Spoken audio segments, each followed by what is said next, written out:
suis actrice, coiffeuse et maquilleuse. Ok.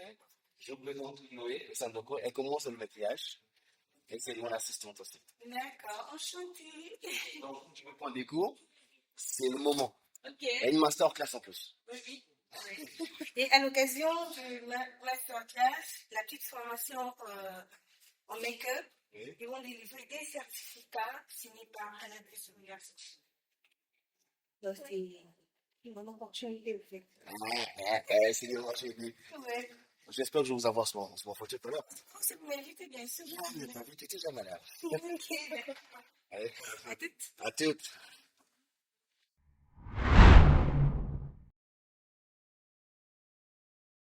Toujours dans notre série d'interviews à la suite, à la chaîne, nous sommes avec Madame Shaina Daniels, qui est mannequin, actrice, modèle vidéo et maquilleuse. Alors, ça vous fait quoi quand vous avez appris? Est-ce que vous connaissez le projet Jonasico avant? Non, c'est la première fois. Donc, vu que c'est la première édition, c'est normal que je ne le connaisse pas. Oui, c'est exactement ça. Parce que moi, c'est pareil, je ne savais pas. Et je ne savais même pas qu'on avait un cinéma aussi bien représenté à l'international comme aujourd'hui. Vous avez joué dans combien de films à peu près? Encore des films, la plupart des films ne sont pas encore sortis. Mais j'ai joué dans Chris et Lola. Oui. J'ai interprété le rôle de Cynthia, Oui. genre une tisane. Ok. Et puis j'ai joué dans Insta. Oui. C'était aussi genre une tisane. Ouais. Elle a eu une histoire, genre elle a été violée par son beau-père. Donc c'est un rôle de drame. Donc dans le rôle, vous pleurez un petit peu. J'étais un peu plus. Après, il y a eu une scène où j'ai pleuré et tout. Oui. Après, j'ai joué dans le Lindo. Là-bas, j'étais secrétaire. Oui. J'étais secrétaire, mais c'est à la fin qu'on m'a montré. Et puis, j'ai joué dans Un défi sacré, la projection aura lieu aujourd'hui. Ok. Donc, on vous verra aujourd'hui. Non, pas là, genre, c'est à la préfecture. Aujourd'hui? Ouais. Vers quelle heure? Normalement, c'est à 16h, là. L'événement commence à 16h. Oui. Je crois au plus tard, 18h, 19h, on va déjà présenter. Alors, maintenant, parlons du mannequinat. Vous avez commencé le mannequinat à quel âge? J'ai commencé en 2017. Oui. Là, j'ai commencé très jeune. Très jeune. Ouais, bon, de base, j'ai commencé dans le mannequinat 2015, non, dans le cinéma 2015. Oui. Vu que ça n'évoluait pas trop, je me suis lancée dans le mannequinat. C'est à base de là que j'ai été contactée pour des clips. Oui. Et pour des films encore. Ok. Oui. Est-ce que le cinéma, c'est une passion pour vous? C'est parce que parfois, ça permet de payer des factures et vous êtes là? C'est quelque chose que j'aime. Oui. Parce que j'aime, tu vois, être dans la peau des autres et tout. Oui. Donc, savoir ce que ça fait, ça me permet au moins de savoir ce que ça fait d'être dans la peau des autres. On dit que généralement, les acteurs, quand ils jouent dans le cinéma, ils pleurent pour de vrai. Est-ce que vous avez vraiment pleuré pour de vrai? Il y a d'autres encore pour de vrai. Ouais. Après, il y a d'autres tricages.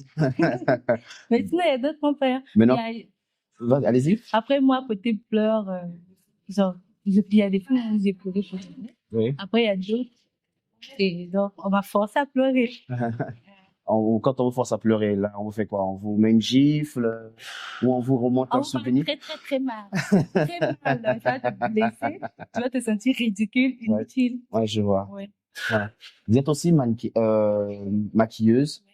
Est-ce que pendant vos scènes, pendant le cinéma, vous vous maquillez vous-même ou est-ce que vous vous faites maquiller par quelqu'un d'autre? C'est dans les clips que je me maquille moi-même. Oui. Après, dans le cinéma, genre, c'est comme dans Chris et Lola, j'ai tourné, j'ai maquillé. Oui.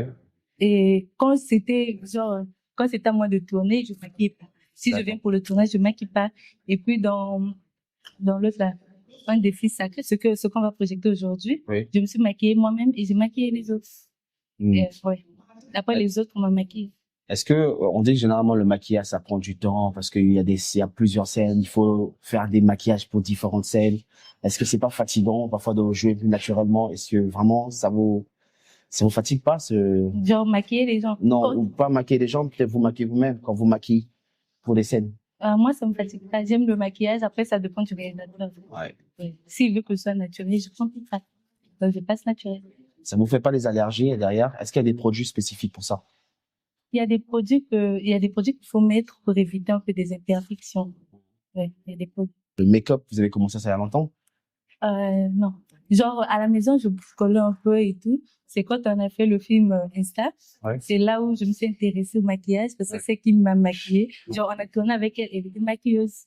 je me suis dit, pourquoi pas apprendre? Parce que quand je vais dans les tournages, parfois, tu vois, tu viens dans un tournage, il n'y a pas de maquilleuse, tu te maquilles comme une sorcière. Il y a des clips comme ça, genre, tu apparais comme une sorcière et tout. Je Du vois. coup, le mieux à faire, c'est d'apprendre. Ouais. À ProRec, vous attendez quoi de la ProRec par rapport à l'association? Genre, j'attends qu'ils créent, genre, des opportunités pour des acteurs, Ouais. pouvoir promouvoir l'art du Congo et avoir plus de films possibles à tourner. Il y a un réalisateur qui m'a dit que ça le fatiguait souvent quand on le comparait avec les artistes de la RDC. Est-ce que ça vous est déjà arrivé dans vos films que vous avez joué, on vous a confondu entre le Congo-Brazzaville et le Congo-Kinshasa? Non. Non. Ça vous a pas encore arrivé? Oh, voilà. Ben, merci pour votre temps. Merci pour votre interview. C'était très bien. Merci.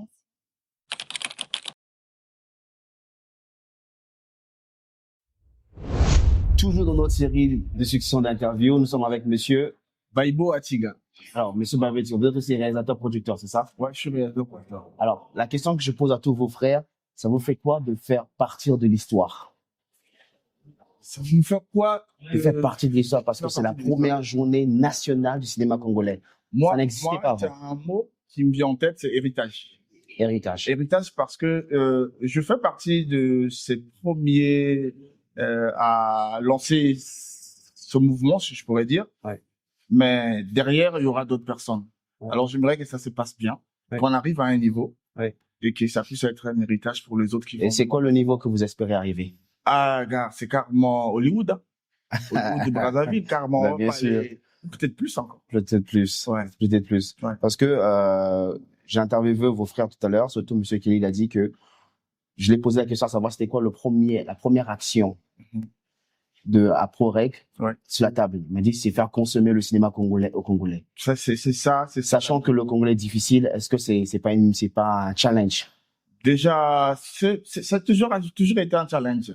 C'est toujours, même, alors je vais juste entre guillemets, quand on a un enfant, pour un début, quand on lui donne le morceau, c'est du genre, il veut pas, c'est tout doucement, on va aller, et après, ça sera dans les mœurs des Congolais. Je pense qu'on va consommer Congolais dans peu de temps. Je veux pas dire dans 5 ans. Peut-être. Vous avez combien de films à votre actif?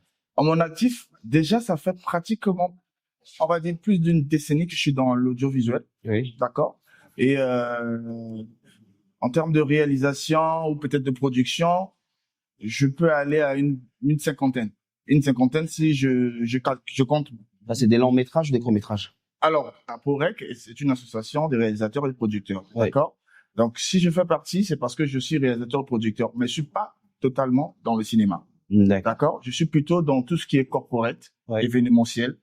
Et donc, à mon actif, j'ai beaucoup de production.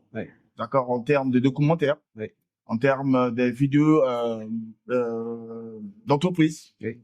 Et il y a aussi quelques spots que j'ai eu à réaliser.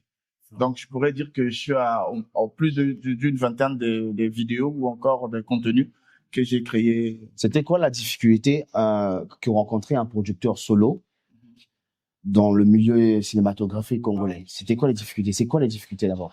Alors, les difficultés sont souvent aujourd'hui, l'avantage qu'on a, nos frères congolais, ils veulent bien arriver à un niveau d'être des acteurs, certains veulent bien être des producteurs. Donc, pour eux, ils sont ouverts, d'accord? Donc, il n'y a pas trop de difficultés sur ce côté social. Mais c'est plutôt en termes de finances.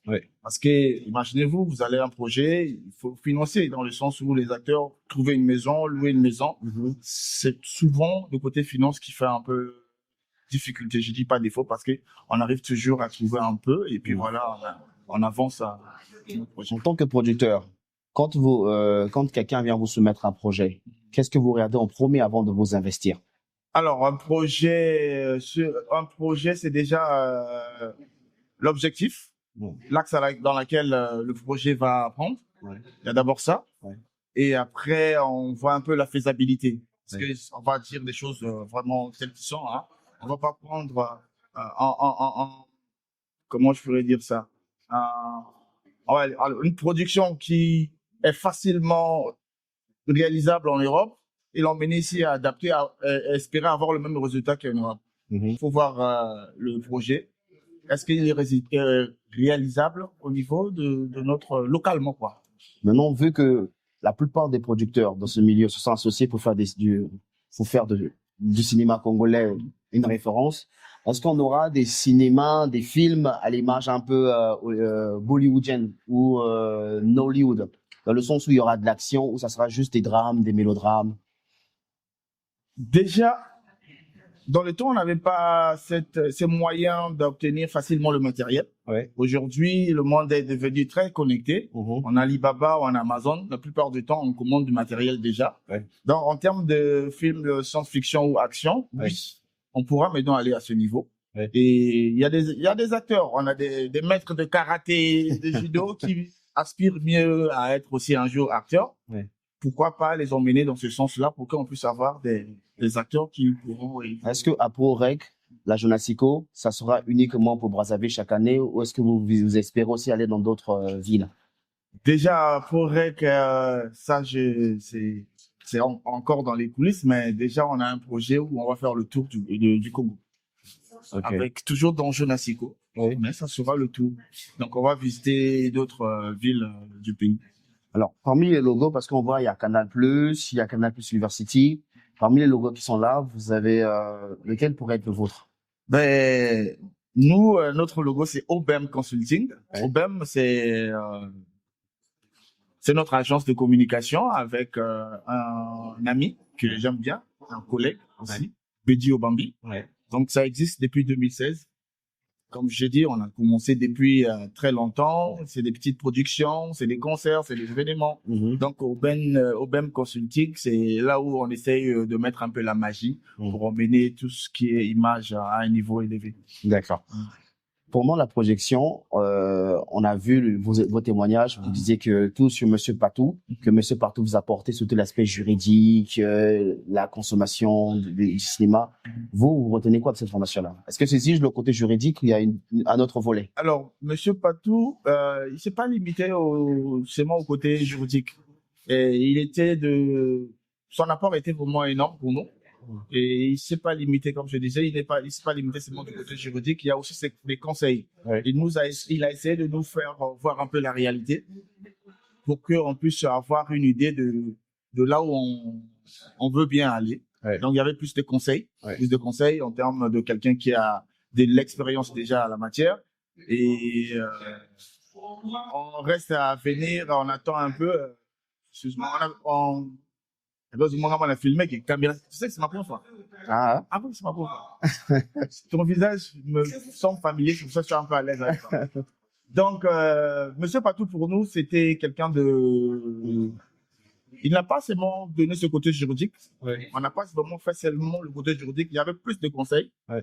Il a essayé de nous montrer un peu la vision de comment on pourra emmener cet élan à un niveau plus élevé. Il n'y avait pas que ce côté juridique. Il y a eu plus de conseils.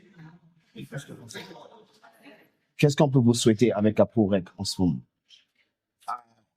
En tout cas, ce que vous pouvez nous souhaiter, c'est qu'on aille loin. Ouais. C'est vrai que quand il y a une association, c'est-à-dire l'association, là, c'est des gens, c'est des personnes, donc il y a des mœurs. Ouais. Et tout ce que vous pouvez nous souhaiter, c'est de rester soudés. Qu'on arrive à atteindre cet objectif pour mener, comme je l'ai dit au début, c'est l'héritage. Donc, on puisse laisser l'héritage à ceux qui aimeraient bien suivre ce chemin. Je pense qu'on va se terminer là parce que la prochaine question que j'allais poser, ça allait casser un petit peu la dynamique de celle-ci, mais donc, la dernière question, c'était juste, est-ce que APROREC deviendra comme un clan ou est-ce qu'il y aura d'autres personnes qui pourront se rajouter? APROREC, déjà, on a déjà commencé à recevoir d'autres camarades, on va dire ça dans ce sens-là, qui adhèrent déjà à l'association. Ouais. Voilà. Donc, c'est vrai on était juste une poignée de personnes, mais on aimerait bien que les autres de venir, parce qu'une seule tête ou deux têtes ne peuvent pas faire ce que 10 têtes peuvent faire. Donc, on espère recevoir d'autres camarades déjà sur ce site, de venir et qu'on aille ensemble arriver à laisser cet héritage au futur nous. Bon, ce soir, je pense que est-ce qu'on aurait une projection de vous ce soir? Oui. Je dis comme ça, mais on n'aura pas. Il n'y aura pas. D'accord. Alors, bon, merci beaucoup. Merci pour votre temps et c'était un plaisir. Merci, merci.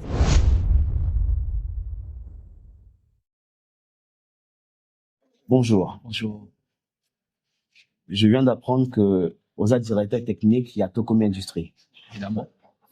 Et tu es aussi éclairagiste. Oui. On a interviewé les acteurs, les producteurs, les réalisateurs, mais on n'a pas pris un gars de la technique. Il n'y a pas de cinéma sans technique. Cinéma sans technique, c'est difficile parce que son, tu regardes bien, image, ma clarté, ma lumière et tout ça là. Sachant que APROREC vient de lancer cette association, la Journée nationale du cinéma. D'abord, première question. Aujourd'hui, c'est la Journée nationale du cinéma congolais. Et Salon. Bon, les autres salons ont eu plusieurs makasi. Oui, puis dans notre pays, il y a le cinéma. Et il y a le 7e art qui existe pendant longtemps. Et as-tu des rappels que nous sommes le premier pays de l'Afrique noire, francophone, tous allons en chaîne télé en premier, si tu l'enregistrement en premier. Et donc, tous en a banal. Il y a secteur, il y a cinéma. En Afrique, dans le monde. Et aujourd'hui, c'est la première journée. Parce que, on a une invitation. Fait une invitation, ça fait une semaine. J'ai une invitation. La première journée nationale, première édition, il y a première journée nationale du cinéma congolais. Je me disais que ça existait. Je savais pas que ça existait pas. Comme tout Congolais, je pense que ce du Congolais, moi, on a des bananes de Tounier. Il n'y a pas aux Arabes une réaction. Oh, d'autres aux Arabes en côté. Donc, il m'a dit qu'elle est là en 2025. Mais ça te fait quoi d'avoir cette journée-là en tant qu'acteur culturel? Cette journée, ça va rester dans les annales de notre pays. Et pour des jeunes, on va espérer que le cinéma et cette journée pour servir dans bango de travailler de plus en mieux et de défendre notre cinéma. Par rapport à le but que non, première mission d'Avango, ils pour faire consommer cinéma congolais là-bas congolais. Tu veux que non, congolais la mission sera difficile. Parfois, toi, tu as l'heure de te dénigrer en quoi, t'es sibité, bon guité. Moi, la mission là-bas, les boussos. Tu penses qu'ils vont réussir? D'abord, plaisir des apprendre en parce que j'aime le public congolais. Déjà, lorsque le Congolais t'accepte, ça veut dire que tu fais bien. Et donc, ma critique, ma remarque, ça ne peut jamais me choquer.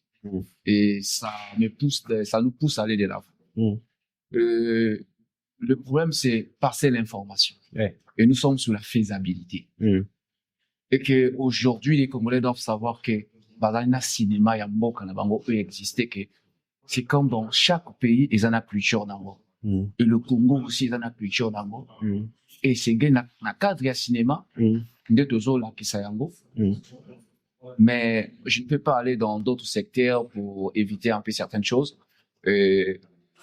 Mais les apprendre que les Congolais, que dans le pays, il y a des salles de cinéma, il y a le cinéma qui existe.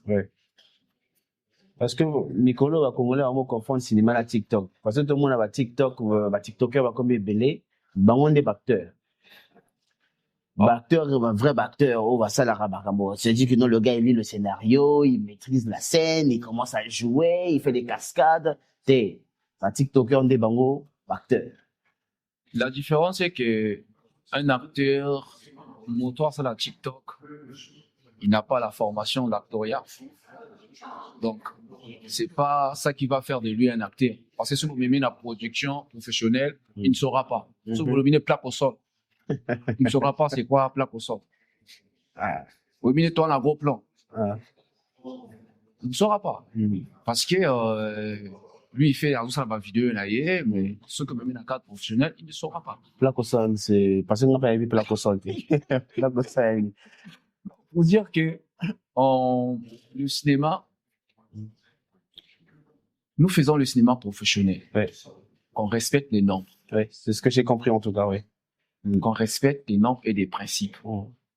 Alors, nous ne faisons pas le cinéma amateur ou le théâtre. Il y a une différence. Lui, on a directeur technique. En plein plateau là, va tourner. C'est quoi la difficulté que vous rencontrez à Raming? Merci pour la question. Ma difficulté là, tellement ébélée, surtout sur le plan technique. Moi, beaucoup qui n'est pas dans plateau à tournage, vous peux retourner pour pas câble pété. Singe kata. Donc, faut que ça. Vous arrivez, drone des aussi mal sous-souté. Donc, ils doivent toujours avoir le technicien là pour arranger chaque anomalie. Et il y a des fois, preneur de son pays. Donc, il faudrait quelqu'un à relève on a rapidement pour qu'on avance. Donc, la réalité, elle est tellement ébélée, la difficulté, elle est tellement ébélée. Est-ce que directeur technique a participé dans la scène? C'est-à-dire, réalisateur le bateau, ça scène, tout ça, on scène, alors, tout ça, la scène. Est-ce que directeur technique a participé dans le positionnement et c'est-à-dire que non, faut acteur à tel à côté, adversaire au son animation à la côté, est-ce que vous participez à la scène? C'est-à-dire que non, on a idée à scène. Directeur technique pas participer. Évidemment, puisqu'il est dans le domaine, il est obligé de savoir tout. C'est-à-dire même le directeur technique lit le scénario. C'est-à-dire que le réalisateur aussi peut en oublier, mais certes que le réalisateur a bâtonnaillé, le directeur technique aussi, il est là, il gère, fonctionne, mais il doit connaître chaque scène, chaque tableau. Parce qu'il y a qu'on rappeler que non, non, partir à tel maquiboué. Donc, à tel misuboué. Donc, Mutoto, dans ce travail, doivent avoir cette connaissance-là. Donc, que ça soit directeur de production, directeur technique, registre, make-up, autre, tout. Bon, make-up, on laisse à part, mais tous ceux qui sont dans le plateau de tournage, ils sont obligés d'avoir la connaissance de ce qu'est Dozosal. Et Dozosal. Le but, c'est surtout qu'on a la difficulté, il faut croiser, il faut comme des câbles pétés. On a producteur, va face à Bimsimbongo. À ça, c'est le matériel, moto, on a budget, à tournage. Et c'est Yéban. Il y a un câble pété. Comment ça se passe pendant le producteur que bon, on fait encore un autre décaissement, tout ça, tout bon, ça, tout son câble, tout bon, ça câble, comment ça se passe? Parce que tu as vu que le cinéma, là, sont ici, bongo. Par exemple, on a déjà un cas de production. Tu fous, tu vas cacher la bango, réalisateur peut agir, équipe technique peut et tout. Ceci, si tu as vu filmer ça à 5 millions, tu as estimé on a 5 millions ici. Bon, il y a un câble pété. Comment ça se passe? Évidemment, c'est des réalités. Et comme elle a vu plus souvent. Si nous avons la capacité d'y arranger, on arrange. Ce qui est dans la fonction, tout arranger en société, aussitôt, on doit décaisser pour acheter. Si par exemple, on a fixé par exemple avec la chaîne, dans 2 mois, Tosope Sabino filme tout Mobimba. Maintenant, on arrive, on a 1 mois et 2 semaines. Par exemple, Caméra Baby. On est obligé de décaisser l'argent pour acheter la caméra. Puisque le partenaire attend. Donc, photo bimassurier et peu fiable, il me soit partenaire. Quand vous avez ça y est, date, vous fixez date et que vous réalisez en côté. Certes que les accords sont là, il peut aussi vous poursuivre. Parce que vous n'avez pas respecté les accords. Ça, c'est vrai. Donc, ça aussi, sur ça, en tout cas, on est obligé de décaisser. On est obligé de décaisser. Est-ce que tu avais participé à la formation qu'avait donnée Monsieur Patou? Oui, j'étais là. Qu'est-ce que tu retiens de cette formation? Bon, cette formation, ce que je retiens est que, d'abord, vous avez un peu ignorant sur les points professionnels, par exemple, sur les contrats. On ne peut pas faire travailler quelqu'un sans avoir les contrats. C'est très important parce que le contrat te couvre, mais couvre. Et important s'il y a contrat,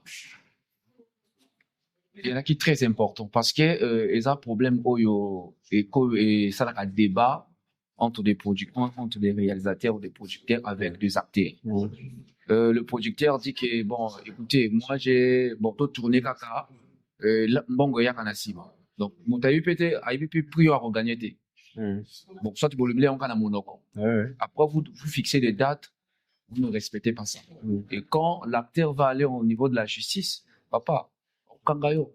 Donc, pour protéger, tu te protèges toi-même et l'acteur aussi se protège. Quand je signe les contrats, je sais que quand je signe les contrats, à contrat d'engager à 6 mois, on n'a pas voyagé, faut n'acheter ça donc, ceux qui payent à Pessinga Imbong, on a signé, on a validé quel contrat. Bon, caché dans le 2 millions.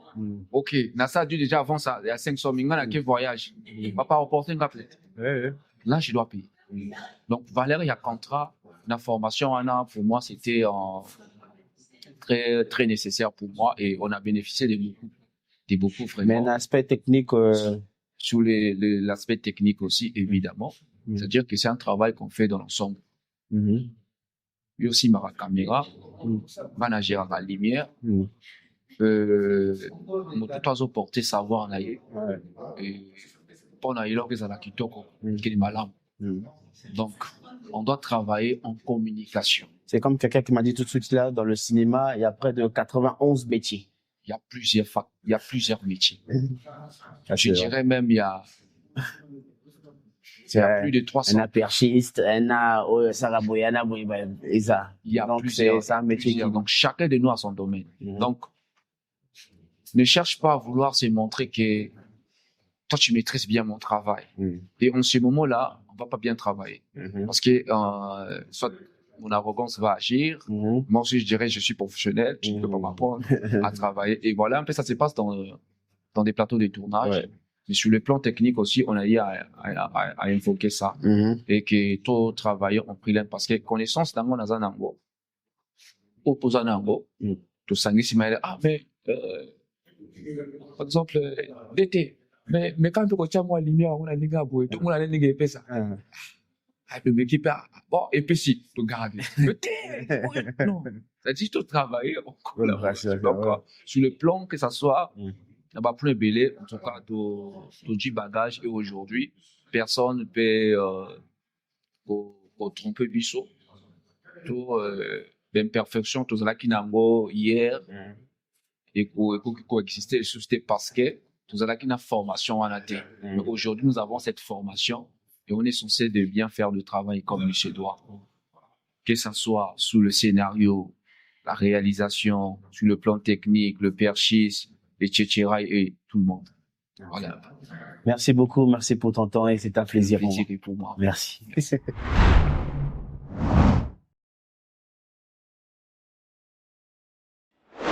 Bonjour. Bonjour. Vous êtes aussi réalisateur ou producteur? Je suis scénariste, je fais les productions à la société de Film Industrie.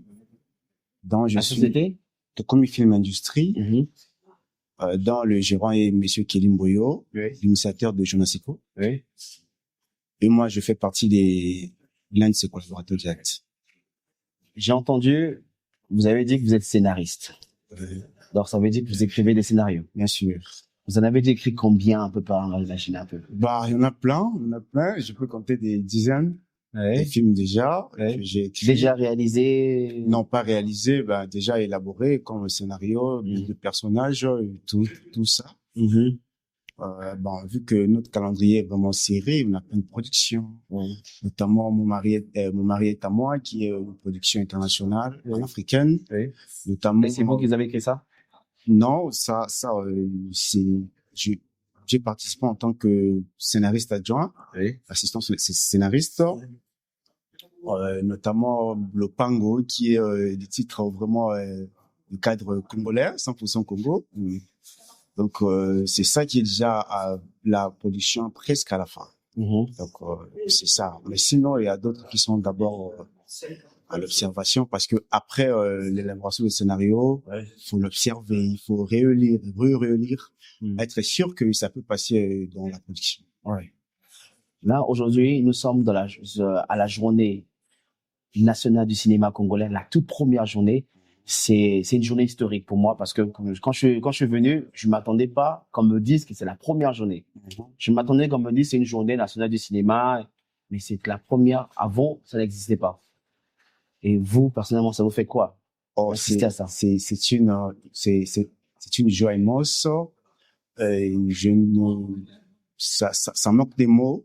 Ça manque des mots, comment exprimer ces sentiments. Parce que je vois, vous savez que au Congo, nous avons du cinéma. Oui.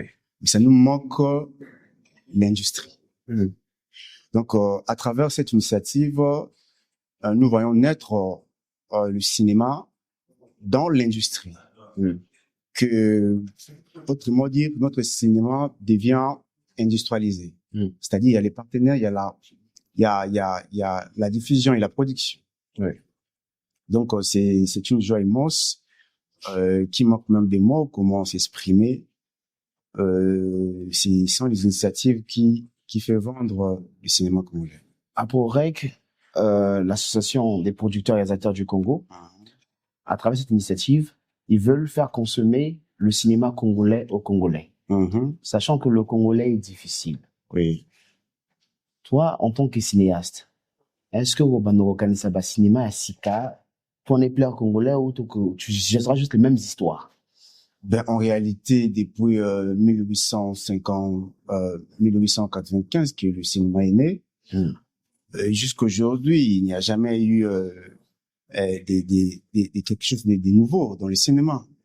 On ne fait que reproduire, reconstruire le scénario précédent et on le fait à une autre manière. Donc, il vient à dire que le cinéma, c'est juste un art d'imagination. Il a adapté la réalité. Qui vient à dire que, pour répondre bien à cette question, on va juste prendre ce qui a bougé, par exemple, une société auparavant, ou une histoire qui a déjà été racontée, mais nous allons la raconter à une autre manière. Comprenez? Et ajouter encore une touche fictive, ajouter du drame, du décor, pour que ça change un peu ça. Vous comprenez? Donc, qui veut dire que dans le cinéma, il n'y a rien de nouveau. Tout a déjà été raconté. Ça, c'est vrai. Mais sauf que le Congolais, je pense que dans son œil, vu que ils sachent que le cinéma va reprendre et que les acteurs, peut-être ils feront des choses différentes. Est-ce qu'ils vont aller dans un autre registre? Je parle de ça parce qu'en tant que cinéaste, des fois, on est posé à ces questions-là. Je suivais une petite interview des cinéastes puisqu'il y avait à l'époque, il y avait une grève aux États-Unis, Netflix, par rapport aux scénaristes. Et on demandait aux scénaristes de faire de nouveaux scénarios un peu plus complexes pour la compétitivité. Et généralement, on vous demande beaucoup. Parce qu'il faut avoir une imagination, il faut une histoire, en gros, ils allaient aboyer, ça sort comme ça là. Est-ce que vous pensez pas que le Congolais s'attend à ça, ou comme on sait que ça a déjà été fait, on va refaire, on va changer le décor, on va mettre de nouvelles choses, on va parler des faits sociaux, on va mettre ça dedans? Vous savez, en réalité, quand un Congolais regarde un film dans la télé, il s'attend pas à une fiction ou à une science-fiction. Imaginez-vous, souvenez-vous à l'époque de Jet Li, d'autres acteurs comme Nico. On avait tendance à dire que Nico hier on va bête arrêter. On voit Jet Li entrer des Pumbo et tout ça, les colos, on dit non, lui il pumbe trop, trop les colos. Vous comprenez? Le Congolais aime une réalité de sa société, de sa culture. Vous comprenez? Il y a des histoires de ce pays qu'on n'a pas encore raconté dans le cinéma congolais. Il y a bel et bien des histoires. Même quand on écoute Lisa Wong chaque lundi. Ben oui, on peut le prendre, le transformer en cinéma. Donc, nous avons bel et bien des histoires racontées dans le domaine audiovisuel. Sauf là, moi, en tant que scénariste, tu ne peux pas être scénariste si tu ne maîtrises pas le quotidien de ton pays. Ce qu'on raconte dans les cinémas, dans nos écritures, c'est de raconter d'abord la culture de ton pays, votre quotidien, comment ça vit le Congo, les Congolais, leurs paroles, les manières, voilà, les trucs comme ça. Et après, on peut quand même quitter de réalité. On peut quand même quitter les réalités à la fiction. On peut rêver. Déjà, pour créer un monde fictif dans le cinéma congolais, c'est un peu compliqué parce que ça demande beaucoup de moyens financiers. Vous voyez, non? Mais je pense qu'avec l'association Aporec, comme tous les producteurs se sont associés, je pense qu'il y aura sûrement un budget ou une bourse, on va dire, pour accompagner chaque projet. Parce que je pense pas que ces acteurs-là se sont juste associés. Et tous ces réalisateurs et producteurs se sont associés juste dans le but de promouvoir le film, mais je pense que c'est pour produire des films. Bien sûr, bien sûr. C'est-à-dire que vous avez écrit un scénario, ils disent que le scénario de monsieur est très bien. Tout ça, les langues bouées, tout s'associer, tout ça, un moyen boué pour écrire des bossos. C'est ça même le but initial de la POREC. C'est de promouvoir les cinémas congolais. Dans tout le domaine. Parce que le cinéma ne se résume pas seulement à l'audiovisuel, à l'écriture. Il y a l'éclairage. Il y a plus de 91 métiers dans le cinéma. Oui. Donc, qui vient à dire que si quelqu'un vient avec son scénario, son film, parce que le film, c'est le scénario, vient avec son film présenté, et après qu'elle est là pour aider, pour accompagner. Pas seulement dans le côté finance, mais aussi dans les savoirs. L'aide mentaux, finance, tout ça, la construction de... Est-ce que vous avez aussi été acteur une fois? Vous avez déjà joué des films aussi? Ou vous êtes juste l'écriture seulement? Si, je suis acteur. J'ai aussi participé dans pas mal de projets avec M. Kelly. Notamment, c'est une H24 qui s'est même projeté tout à l'heure là. C'est une H24. Et encore quoi, il y a aussi Insolite. J'ai participé aussi dans la série. Est-ce qu'à chaque fois c'est le même rôle que vous jouez? Est-ce que vous avez un type de rôle que vous préférez? Parce que généralement c'est ça aussi les scénaristes. Le scénariste, quand il a un scénario, vu que l'homme il conçoit les scénarios, il choisit le personnage. Il veut jouer que le même personnage. Le même style.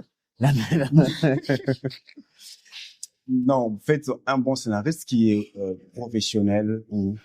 Déjà, il faut dire que le casting se passe déjà depuis le scénario. Donc, il sait avec ce rôle et ce personnage, je vais prendre celui-là. Vous comprenez? Il l'incarne. Voilà pourquoi j'ai dit toujours aux acteurs, et si tu passes dans un casting et où on t'a pas retenu, ne dis pas que tu es parti dans un mauvais pied. Non. C'est parce que tu ne reflètes pas l'image du scénario. Du scénario, c'est sûr. Vous comprenez? Donc, c'est ça, en fait.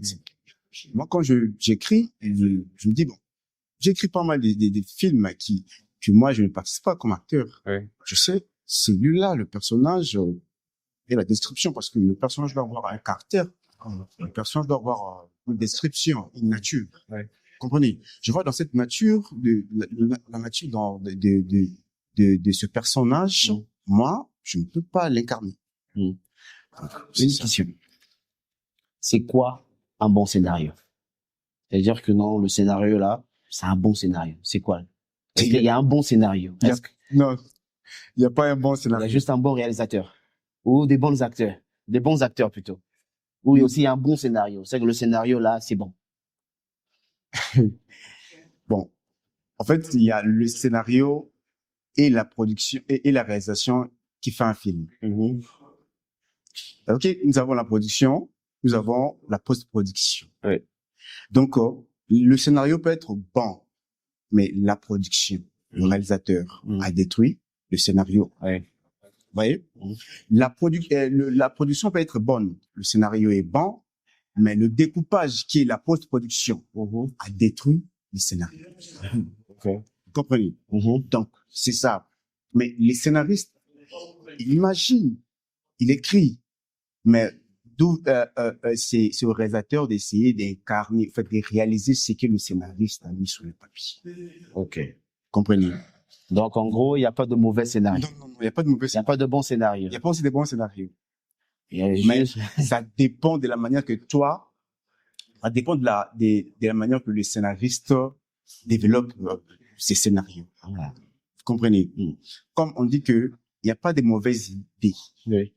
Mais ça dépend de la manière que toi, tu le développes. Ok. Vous comprenez? Voilà.